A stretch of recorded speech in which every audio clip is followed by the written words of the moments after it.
Promesse biblique du jour, bonjour à tous. Y a-t-il quelque chose de difficile pour Dieu?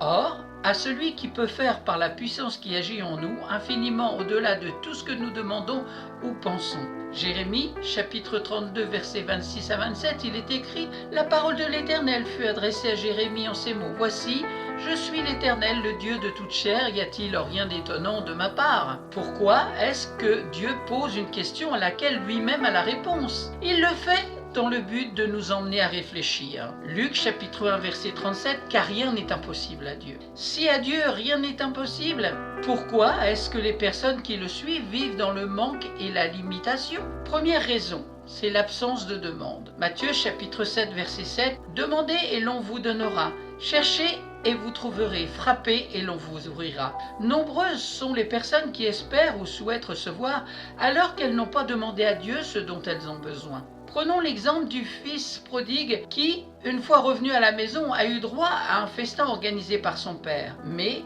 contre toute attente, son frère aîné s'est mis en colère parce qu'il estimait que son frère ne méritait pas la fête organisée en son honneur. La réponse du père à son fils aîné fut très claire. « Tout est à toi. Malheureusement, tu n'as jamais rien demandé. » Quand le besoin se fait sentir, demandez toujours, car Dieu répond aux demandes et non aux pleurs. La raison numéro 2, c'est le manque de foi. Quelquefois, les chrétiens limitent Dieu dans leurs pensées par leurs petites idées et leurs prières égoïstes.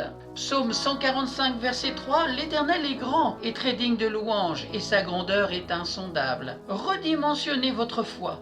Et vous verrez que Dieu est plus grand que ce que vous croyez ou avez déjà vu. Car l'incrédulité limite Dieu dans votre vie. On n'échoue pas parce qu'on n'arrive pas à franchir un obstacle trop grand, mais parce que notre ambition est trop petite. La raison numéro 3, le défaut de mémoire, le manque de reconnaissance ou la perte de mémoire des bienfaits de Dieu dans notre vie réduit les possibilités d'action de Dieu dans le futur. Éphésiens chapitre 3 verset 20. Or, à celui qui peut faire par la puissance qui agit en nous, infiniment au-delà de tout ce que nous demandons ou pensons. Dieu peut faire pour vous au-delà de vos désirs à condition que vous leviez vos limites. Chers amis, Dieu n'a pas perdu sa capacité. Il peut et fera pour chacun de vous ce que vous attendez de lui, si seulement vous acceptez dans votre cœur qu'avec lui, tout est possible. Amen. Merci Seigneur pour ta parole, car elle est puissance de vie. Elle est le réma que tu apportes par ton Saint-Esprit dans les cœurs, dans le beau nom de Jésus.